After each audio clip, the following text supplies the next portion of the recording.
We asked our viewers to tell us which board games they've actually been playing, old favourites, the newest hotness. You may be surprised. We're counting on the games that people are playing up next in this month's People's Choice Top 10.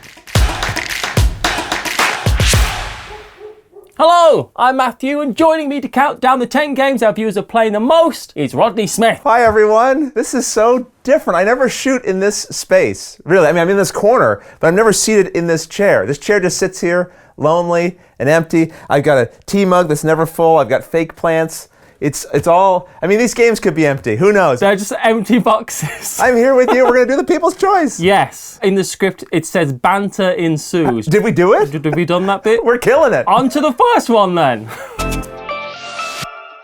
The list of games our viewers reported playing this month starts with Creature Comforts, in which a collection of woodland critters spend the spring, summer and fall, autumn, I'm saying autumn, gathering different goods from the forest and spending them to collect items more inviting during the long, cold winter months. The furry family that creates the most comfortable den not only stays warm, but also wins the game. I'm the voice of the people, Matthew. Apparently the voice of the people has a Canadian accent. Here we go. Viewer Philip S. voted for Creature Comforts this month because, and I quote, "I love Lords of Waterdeep and Kingsburg." Kingsburg? Kingsburg. I'm the voice of the people, Matthew. Kingsburg is the new Elizabeth Hargrave game coming out. This game is both of them. Now, I have to say, Matthew, I love when people describe games with a good mashup. That will get me tantalized about a game. What about you? I like it because I like it when it's a movie does that, anything does that, two musical artists you like playing a song together, it's great. I was thinking, you know, a mashup that I would imagine would totally tantalize you. How about if I said a game that was The Crew and My City put together, huh? Mate, let's do it. Who do I have to call? Let's go. You have to be careful with these mashups, though, because I don't think it can always work. Like if you put, I don't know, someone said like Crokinole and Terraforming Mars. That you might crazy? Not be... That would work amazingly. You flick the discs and where you land is where you can terraform and get bonuses. It sounds great. Hey, listen, what do I know? I'm only the voice of the people, Matthew.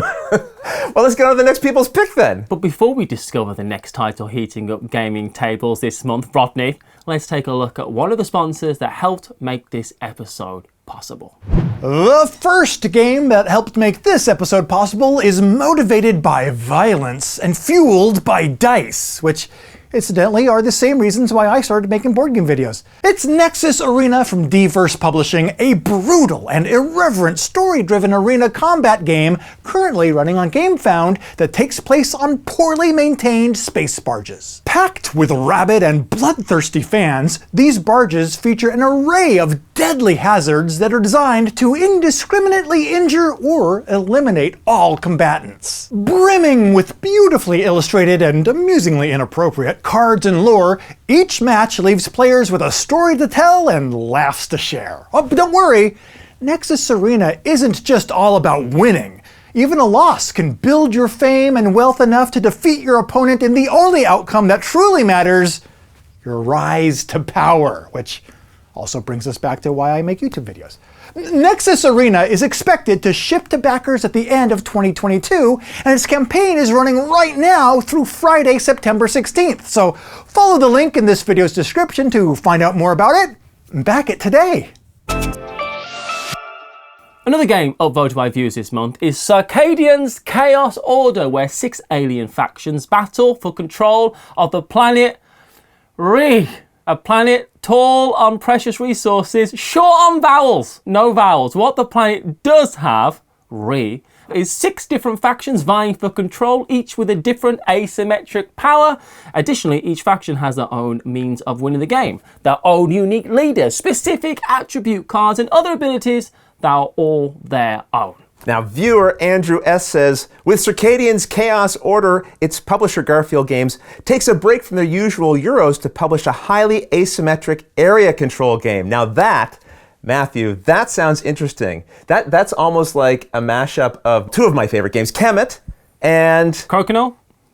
Space Hulk. Space Hulk. Makes sense. Space Hulk. These Space Hulk miniatures don't flick very good. I suppose it's also, it sounds a lot like Cuba Libre. Right? Asymmetric, just all on its own. You don't have to mash anything up. There, I found a way to put a coin game in this list. Any excuse. I do think it's interesting because I feel as far as Garfield games go, they're so known for their Euro games that Circadian's First Light and now Chaos really does kind of fly under the radar for them. And I tell you, I enjoyed the first game quite a lot. Well, and it's also interesting because they took a sort of a change in direction with their art too, and I wonder if that was to try to help signal this even change in the style of game they are.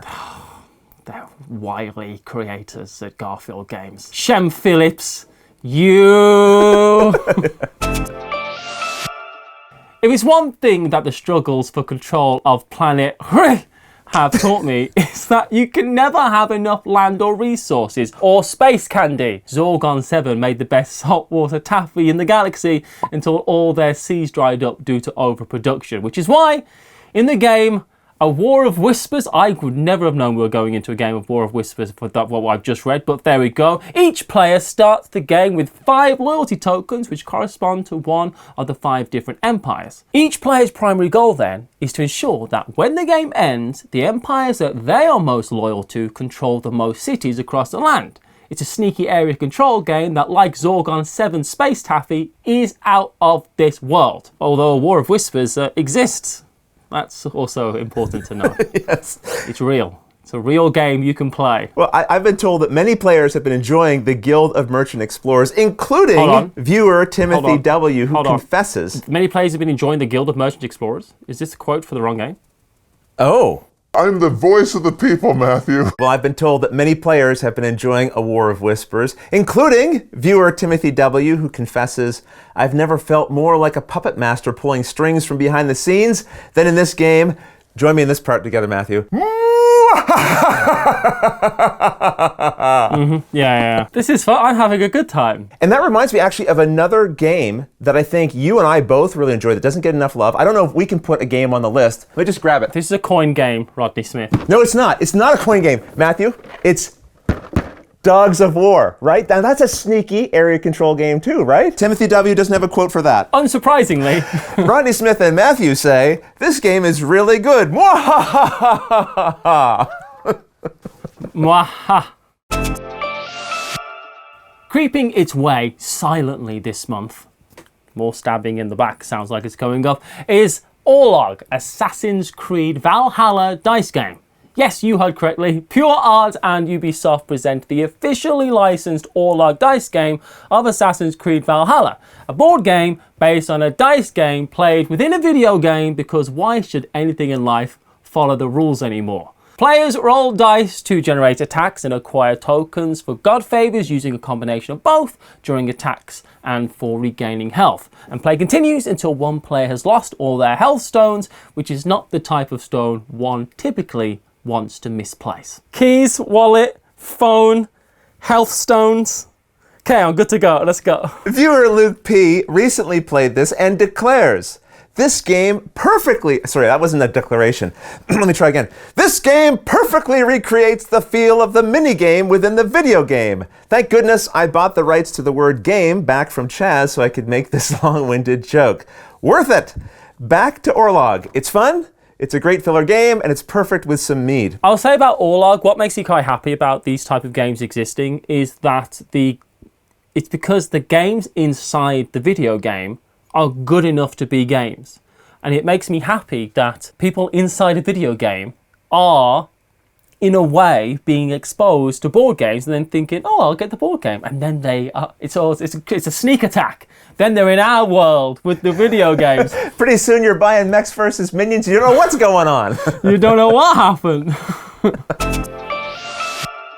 Ticking away at number 6 is Blood on the Clock Tower, a game of logic and bluffing as 5 to 20 players attempt to deduce who among them is an unscrupulous demon who you let hang around because he does a fairly decent job at sweeping the employee parking lot. During a day phase, players socialise openly and whisper privately, just like our work environments, to trade knowledge or spread lies, culminating in a player's execution, literal execution, if a majority suspects them of being evil. Then during a night phase, chaos ensues. Each character comes with their own special ability, and no two players in a game are ever the same character. Viewer Kaman Chan says, finally got my mitts on my Kickstarter copy. Became a fan due to No Rolls Barred. Now I can't wait for my first game.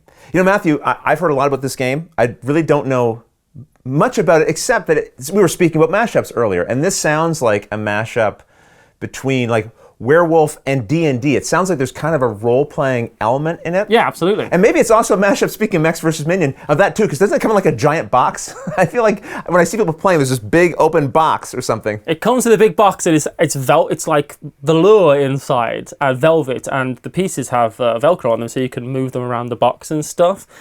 It's a great production. I played... Oh, I didn't know this. Okay. Pre-production copy in about 2018, I want to say. Right. So the fact that this game's been around, the game's been around in production for a long time, and it really is the big box social deduction game it claims to be. It's a lot of fun, and I killed my friend Dave Louvser in it. And was that the most fun part? Almost immediately. Is there no player elimination? Yeah, there's no player elimination because you can still kind of win from beyond the grave as Ghost. You can even get to the game late and you're this powerful traveling character as well. It's cool. Here's an oldie but a goodie, and by old, I do mean very old. The royal game of dates back to at least 2000 BC, a time when the streets flowed freely with sweet Zorgon taffy. The game of has been published under different names, but it is a simple race game very much like backgammon. Each player brings their 7 pieces into play and takes them off of their outer track, and opposing pieces come into conflict on the inner track. Well, this sounds like an abstract strategy game, and those are right up your alley, aren't they, Matthew? Mate, they're so up my alley, they're in my house. Literally. Well, I've picked up a few because they're in your house, and I've seen them on your shelves and heard you talk about them. But you're not the only one, Matthew. Viewer Stephen Waffles reminisces that the royal game of is an absolute favorite at Boy Scout camp, where I am the reigning champion. Scout leaders rule. I would imagine, though, Stephen, not to take away from your wins, but I would imagine as a Scout leader, you can probably set some of the rules, which might have contributed to your wins. I don't know. I don't want to make any accusations. Matthew, did you have scouts? Do you have scouts in the UK? Do we have scouts in the UK? We invented scouts. I was a scout myself. Oh, really? And turning from ancient activities to brand new games to capture our imaginations, we have the other game that helped sponsor this episode. I'm not saying that I completely forgot to fill the second ad spot in this episode, but I will say that I suddenly find myself with an excellent, spontaneous opportunity to casually remind everyone about the Watch It Played Patreon page. Did you know that the Watch It Played Patreon page currently has over 60 different videos, even more updates and other things posted by members of the Watch It Played team that you can go and check out right now? Oh yes, it's true. There's insights from Monique and Naveen, there's ponderings by Paula, musings by Matthew, contractually fulfilling video updates for me, Rodney's probably a vlog adjacent video information vlog-like content, previews, polls, and more. But no, I refuse to let you take my word for it. Instead, put your complete lack of faith in everything that I tell you to good use by following the link in this video's description to patreon.com/watchitplayed, and then behold the grandeur and spectacle of the other stream of regular content that I get the privilege of being responsible for helping maintain and curate week after week after week. We'll see you over there.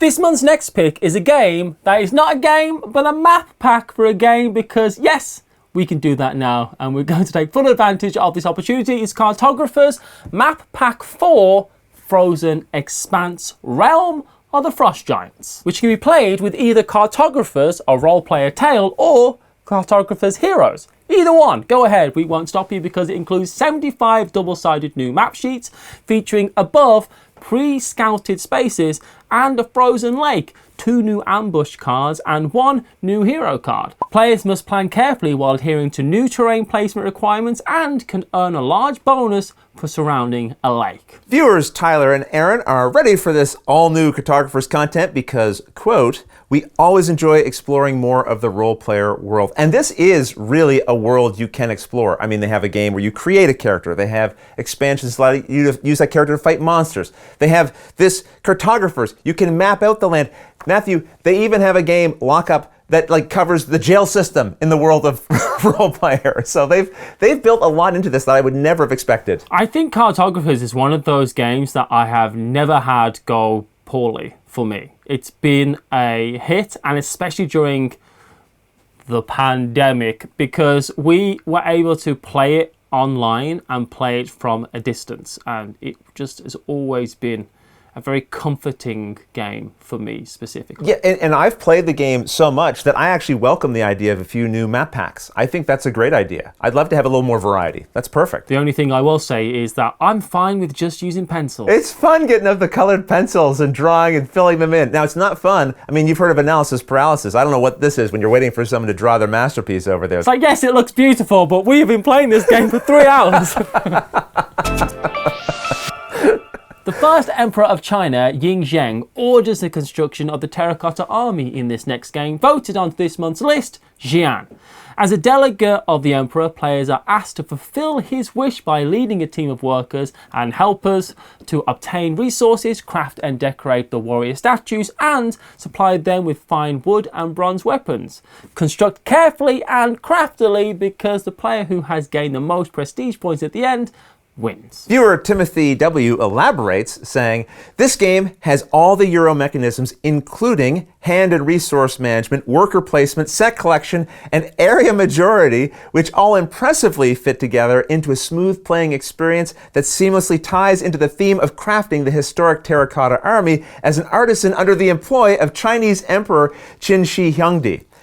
Matthew, I knew nothing about this game, and we did a quick look just to look at some images on BGG to see what it looks like. And this is calling to me. I really like these lists because I'll always find some game I have not heard about that tickles my interest, and this one certainly does. I remember having this game I think physically holding it at a board game convention, thinking, I really want this, and if for some reason I didn't get it, but I do want this. It has like all the Terracotta Army pieces. It has a beautiful arrangement of colors too. Just the color palette of the game looks really good. I'm intrigued. And it says it's a mashup of Euro elements, which I'm all about, but also I think we can add in some, Ameritrash gaming in there, or even a dexterity element, because with the game comes with minis, you could flick them onto the board. You are going to help me get Crokinole mixed into some other game, aren't you? I appreciate this, Matthew. Thank you. Let's just play Crokinole. It's a Canadian classic. It's true, it is. We all grew up playing it, and now everyone's talking about it, and Canada's just sitting there going, yep, we knew it. We knew it all along. Me and my grandfather knew it. Wait until they find out about curling, eh? Oh boy, they're going to be really floored.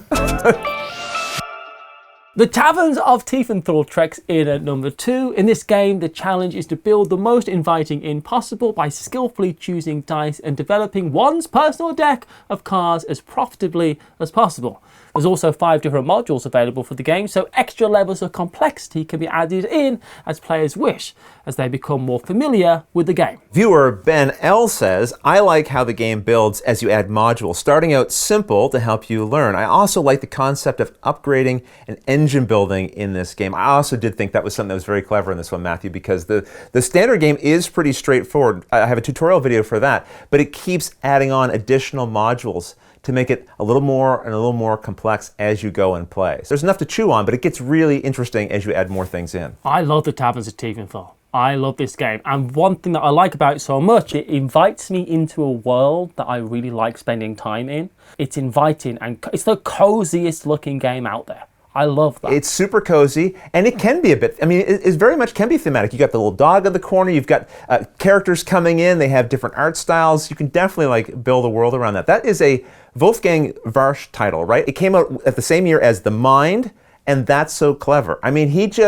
He hit the ground running as a designer. His games were just blowing up. Also, if you want more Taverns of Tiefenthal, there is an expansion called Open Doors, which I have already muled multiple copies of to your great continent. Well, there you go. So if you want to build more, just ask Matthew. He'll mule you some copies. That's what I'm hearing. It's not what I was saying, but I appreciate your faith in me. And burning up this month's list to end up in spot number 1 is Flamecraft, in which 1 to 5 Flamekeepers gather exotic items, placing dragons and casting enchantments to enhance the shops of the town.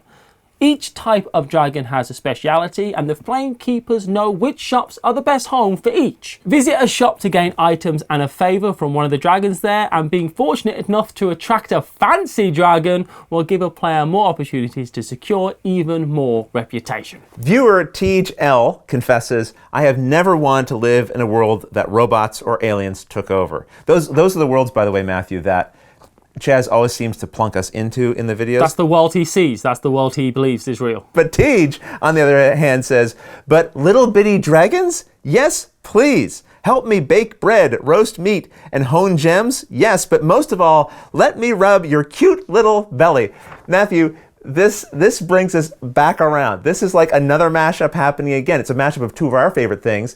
A board game and the Trailer Park Boys. One of the characters in there always loving to rub the bellies of the kitties, right? And so Tej wants to do that with these little dragons. Who's got your belly? Exactly. I didn't know much about this game, but I very much would like to try it, I think. It looks lovely. I think just like Taverns of Tiefenthal, there's a look and a coziness to this game that makes me want to sit and just explore what it is. Also, is this one of the first games where dragons aren't just using their fire breath just to destroy cities? Like, they've gotten a bad rap over the years. Here, they're actually like heating your coffee. That's kind of cute.